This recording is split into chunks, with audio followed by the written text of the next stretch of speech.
చెల్లి పేరు శ్రీలత. పవన్ అనే వాళ్ళ సిస్టరు, అమ్మగారు కూడా ఇక్కడ ఉన్నారు. ప్రైజ్ లోడమ్మ. చెల్లి బీసీఏ కంప్లీట్ చేసింది మన ఆదిత్య కాలేజ్లో. బీసీఏ కంప్లీట్ చేసిన తర్వాత తనకి జాబులు వచ్చాయి. ఒక 2-3 జాబుల వరకు వచ్చాయి.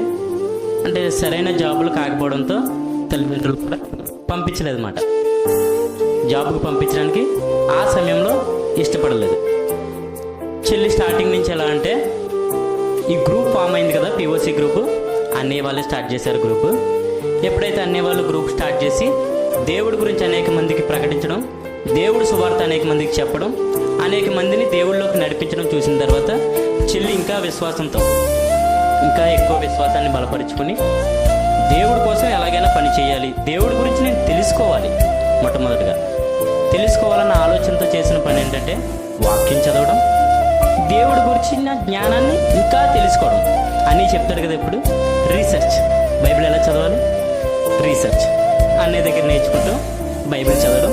ఇలా చేస్తున్న సమయంలో సరిగ్గా ఒక 15 రోజుల క్రితం అనుకుంటా, 15 రోజుల క్రితం టీసీఎస్ తెలుసు కదండి, టాటా కన్సల్టెన్సీ సర్వీసెస్ తెలుసు కదా, కంపెనీ, సాఫ్ట్వేర్ కంపెనీ. ఆ సాఫ్ట్వేర్ కంపెనీలో జరిగింది ఏంటంటే, వాళ్ళు ఎగ్జామ్ పెట్టారు. వాళ్ళకి ఎంప్లాయీస్ కావాలి కదా, సాఫ్ట్వేర్ ఎంప్లాయీస్. ఎగ్జామ్ పెట్టినప్పుడు సరిగ్గా 3 నెలల క్రితం ఎగ్జామ్స్కి ప్రిపేర్ అయింది చెల్లి.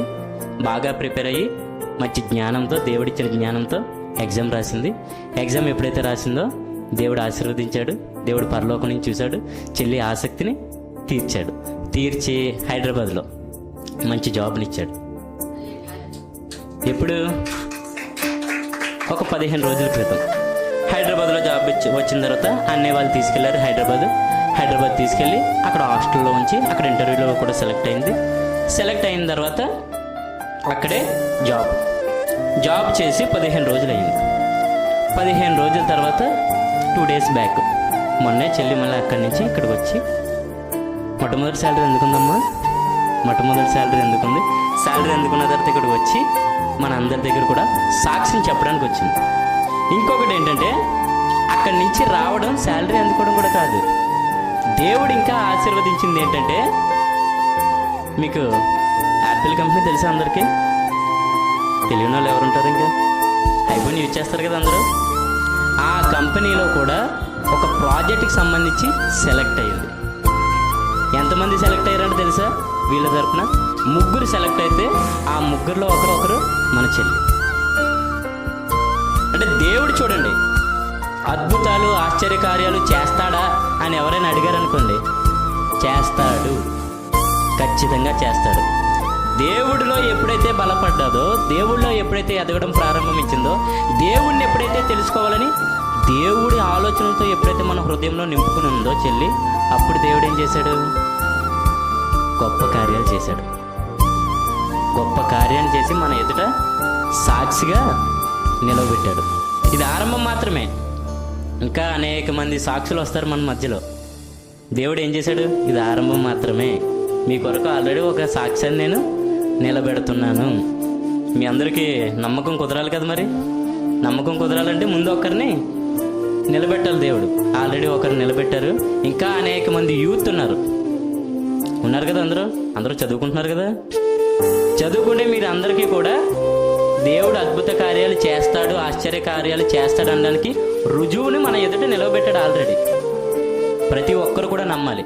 చూడండి, చెల్లి ఎప్పుడైతే దేవుడిని నమ్ముకోవడం, దేవుడి గురించి తెలుసుకోవడం, దేవుడిని ఇంకా విశ్వసించడం స్టార్ట్ చేసిందో, ఇప్పుడు దేవుడు ఏమన్నా ఆలోచన చేశాడా?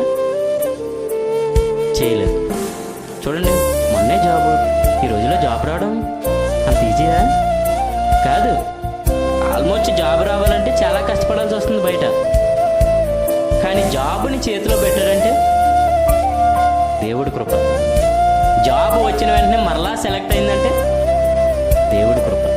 దేవుని కృప ఉంటే ఖచ్చితంగా ఎదుగుతాం. ఇందాక అన్నీ చెప్పాడు కదా, ఏముండాలి అందరికీ? దేవుని చిత్తంలో ఓర్పు ఉండాలి. ఓర్పు ఎప్పుడైతే ఉంటుందో అప్పుడు ఖచ్చితంగా సక్సెస్ అవుతారు, దేవునికి ఉపయోగపడతారు. చెల్లి సాక్ష్యం చెప్పినప్పుడు, నాకు అన్నయ్య మార్నింగ్ చెప్పినప్పుడు చాలా సంతోషం వేసింది.